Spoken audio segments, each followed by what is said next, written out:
haknya suami saya apa sih? Kewajiban saya apa? Suaminya juga harus belajar. Sekarang kan jarang masuk gelanggang rumah tangga itu tanpa ilmu, bodoh emosi, dan duwe ilmu. Akhirnya suaminya memperlakukan istri terkadang seperti pegawai. Ada yang seperti pegawai, ada. Ya, sudah bukan partner, bukan teman hidup, bukan. Pegawai itu seperti apa? Ya sudah, kamu saya kasih segini, sudah pas-pasan, dan suaminya punya uang. Ini terjadi. Suaminya dikasih segini, istrinya ada hal yang dibutuhkan, dia pakai duit itu. Kalau habis, utang sama suaminya. Ya. Saya ketika lihat kasus itu geleng-geleng, ya Allah, tahu. Ya. Tapi kerja Allah ngomong gini, rek. Nah ternyata itu ya Allah, nangis kita. Model kerja kayak gitu tuh ya Allah. Demi Allah, kalau orang tua wanita tahu kayak gitu dan dikasih, dipelihara oleh bapaknya, dipelihara sama bapaknya. Buat apa saya kasih ke laki-laki kayak gitu? Loh sampai terjadi, saya sampai kaget. Utang. Loh itu tuh kebutuhan bu loh. Kecuali kalau suaminya tidak mau ngasih karena dilihat ini tidak penting. Berarti suaminya mendidik istrinya agar tidak foya, tidak membeli barang yang tidak ada kepentingan. Ini penting, bahkan untuk kemaslahatan istrinya. Dan kemaslahatan istri kembali kepada suaminya. Tidak mau, sampai ini. Itu seperti pegawai itu sudah. Sampai tak kasih segini, urusanmu, ya urusanmu. Kalau kurang, ya itu urusan. Kalau kamu lebih dari saya, kebon. Ya. Itu yang saya katakan, ada yang memperlakukan istri seperti pegawai, dia punya ilmu itu. Padahal istri bukan pegawai. Kalau pegawai dari khoddam. Dari khoddam. Jadi ilmu. Kalau orang punya ilmu, dia tidak akan bersikap seperti itu.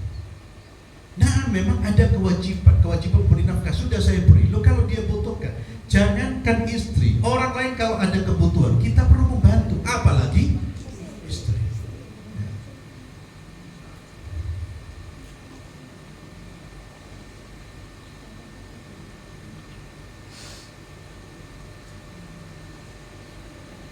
Demikian pula yang saya tadi katakan contoh-contoh istri. Dan maka istri tidak mungkin bisa menjadi istri yang salehah kalau dia tidak mengerti ilmu. Ya itu tadi, dia menganggap keluar itu tidak ada masalah, ternyata memang itu bermasalah. Ya. Terkadang juga menuntut hal-hal yang tidak boleh dituntut. Itu juga karena tidak ada ilmu. Ada istri yang kemudian minta pulang balik. Sudah boleh, kecuali ditolimi oleh suaminya, ditekan oleh suaminya. Tidak boleh. Kalau makanya itulah butuh ilmu sebelum menikah. Nanti kamu menikah kayak gini. Dan ibu sekalian, ini anjuran, saran ya, karena saya melihat fenomena ini. Tidak ada masalah ibu sekalian. Berbicara tentang langkah-langkah ke depan atau keinginan istri sebelum mengikat akad nikah, berbicara dengan calonnya, tidak ada masalah. Didudukkan sebelum nikah, umpamanya sudah selesai, ya sudah lamaran, atau mungkin sebelum lamaran perkenalan, tapi harus didampingi. Diperbolehkan tanya, umpamanya kalau nanti saya sebulan ke orang tua boleh atau tidak? Itu lebih baik ditanyakan kalau setelah akad kasihan. Oh boleh ya, wis boleh ya. Kalau bisa ya boleh tak catat dah. Lu kok turun apa gini ya, untuk tukaran dah. Ya. Untuk ini ya saja. Terkadang orang itu sebelum menikah, masya Allah, oh tidak apa-apa, saya ini. Ya. Manis semua. Itulah mengapa banyak orang pacaran. Ada orang pacaran 2 tahun, nikah 2 bulan selesai. Pacarannya 20 tahun. Jadi yang mengatakan pacaran itu penting untuk mendekatkan kadzib wa kadzab.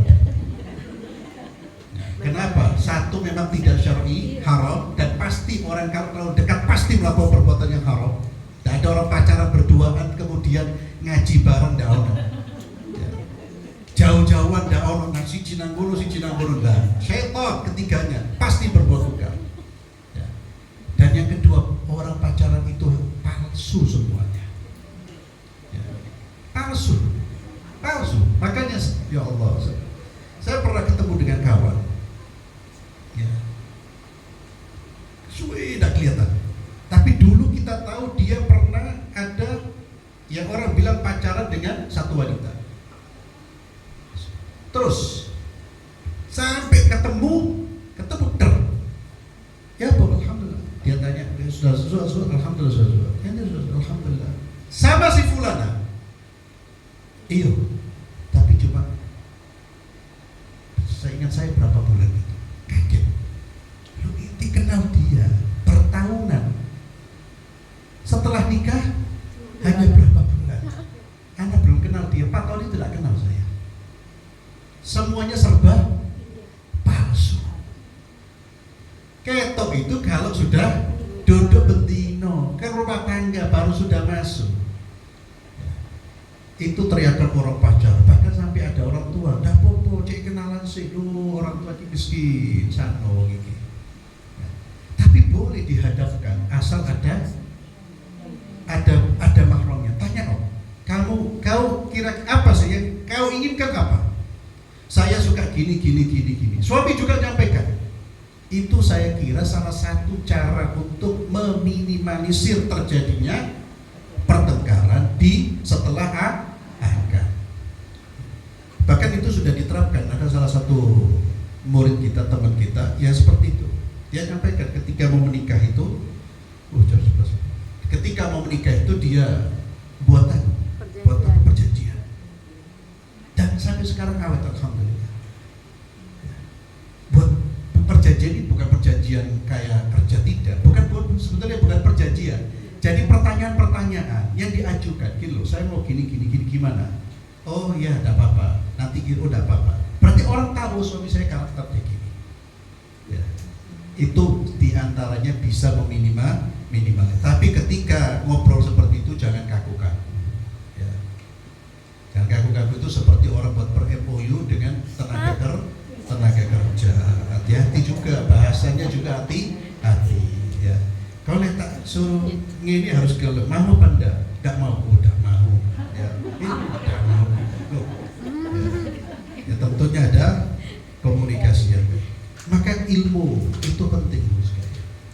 Dan kalau kita kenal dan yang menunjukkan pentingnya ilmu itu banyak dalil yang menjelaskannya. Dan termasuk, mohon maaf, yang butuh ilmu siapa selain suami istri? Siapa? Orang tua, mertua. Ojo sakarepe dewi. Anak kita kalau sudah sama suami, itu yang ngatur suaminya, bukan kita. Tidak boleh dalam Islam. Tidak boleh, nak ayo nak saya ini boleh nak. Itu kurang ajar. Hatta dia orang tua. Telepon suaminya, anakku boleh tak? Kau izin tak? Itu Islam. Sekarang orang tua tidak ngerti seperti itu. Demi Allah banyak terjadi, termasuk perceraian gara-gara orang tua, bukan antara mereka. Provokatornya orang tua, provokatornya mertua. La haula wala quwwata. Itu terjadi. Tidak boleh, hatta sayang ambil anak, kangen, bicara. Lek suaminya agak kaku ya wes dungono. Ya kadang-kadang kakakku ini jangan gini, jangan. Ya doakan aja. Tidak perlu dijadikan musuh, karena dia berhak. Walaupun suami juga harus tahu diri, artinya oh ya dia punya orang tua. Tapi seandainya itu yang saya katakan, ada orang yang punya watak ya pokoknya harus saya kendalikan. Ya sudah, itu yang saya katakan apa? Sabar. Ya itu ya dinikmatilah, ambil kebaikannya. Dan ketika seorang sabar di jalan ketaatan kepada Allah, maka Allah akan memberinya pahala yang besar. Tidak ada sia-sia itu. Jadi jangan mangkel, jangan kesel. Oh kita dapat pahala kok kesel? Kita dapat limpahan pahala, kenapa kok marah? Selesai sudah.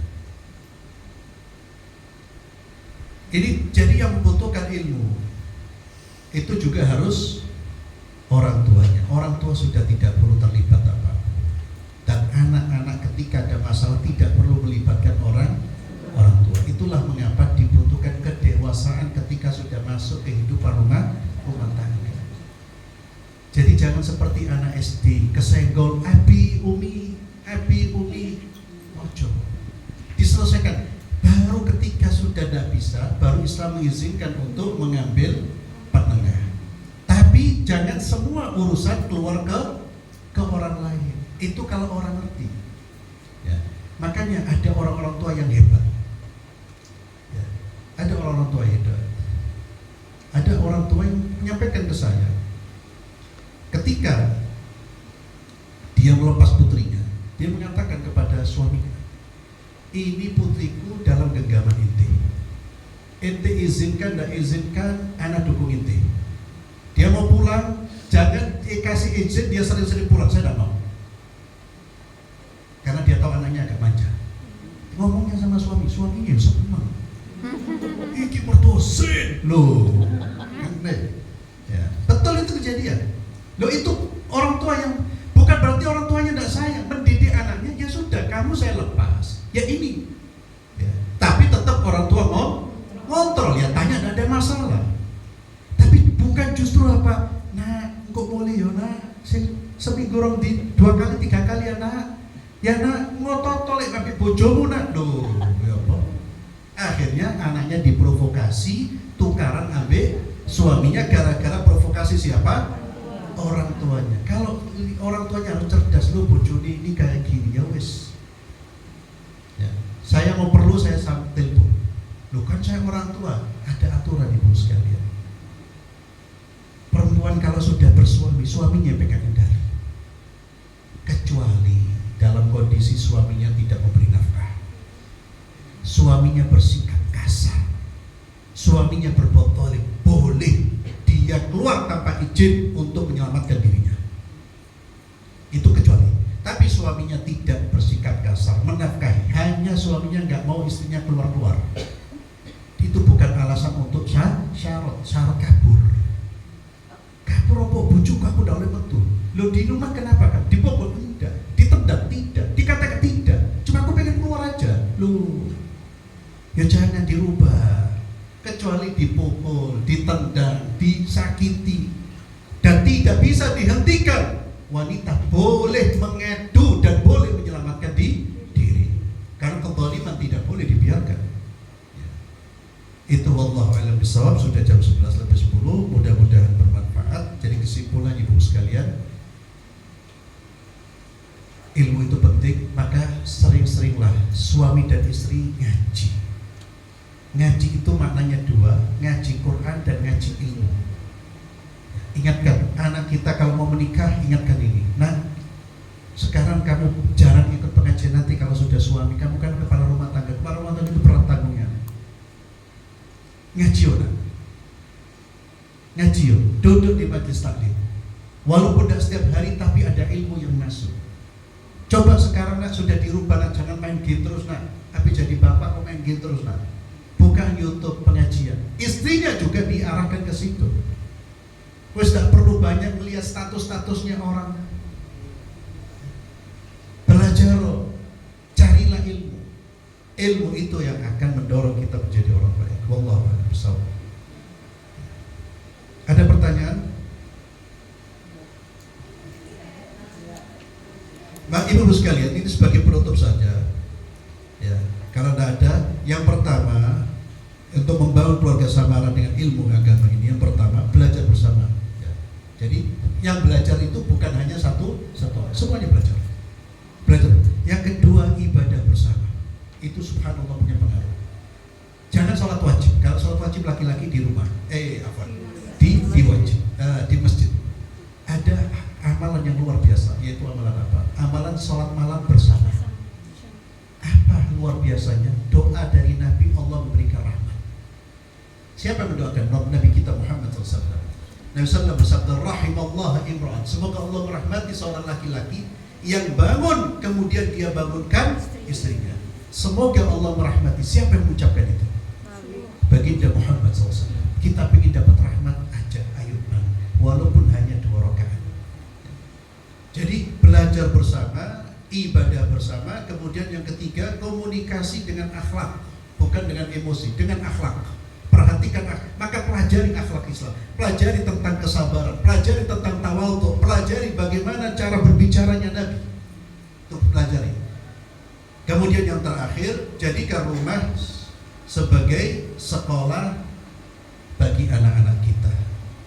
Sekolah itu bukan hanya Al-Irsyad, Al-Hikmah, Ar-Royan. Sekolah itu ya rumah. Jadi jadikan rumah ini sekolah. Sekolah itu berarti ada proses pendidikan. Ya. Sebagian orang tua menjadikan lembaga sekolah itu seperti tempat laundry. Tahu tempat laundry, Bu? Taruh baju kotor, jadi dia berharap bajunya ditaruh, anaknya seperti baju. Pulang sudah bersih. Yaudah iso. Sekolah itu hanya sebagian dari lingkungan belajar anak, sebagian. Lingkungan yang lain di mana? Di rumah tangga. Wallahu a'lam bishawab. Kita tutup dengan doa. Tidak ada pertanyaan. Kita tutup dengan doa. Bismillahirrahmanirrahim. Alhamdulillahirabbil alamin. Hamdan katsiran thayyiban mubarakan fih. Allahumma shalli wa sallim ala nabiyyina Muhammad. Rabbana hab lana min azwajina wa dhurriyyatina qurrata a'yun waj'alna lil muttaqina imama. Allahumma inna nas'aluka ilman nafi'an wa rizqan thayyiban wa 'amalan mutaqabbalan. Allahumma a'inna ala dhikrika wa syukrika wa husni ibadatik. Allahumma arhamna, Allahumma afu anna, Allahumma afrigh alaina ilman wa hikmatan ya rabbal alamin. ربنا ظلمنا أنفسنا وإن لم تغفر لنا وترحمنا لنكونن من الخاسرين. ربنا آتنا في الدنيا حسنة وفي الآخرة حسنة وقنا عذاب النار. وصلى اللهم على نبينا محمد وعلى آله وصحبه وسلم والحمد لله رب العالمين. سبحانك اللهم وبحمدك أشهد أن لا إله إلا أنت أستغفرك وأتوب إليك. السلام عليكم ورحمة الله وبركاته. Waalaikumsalam.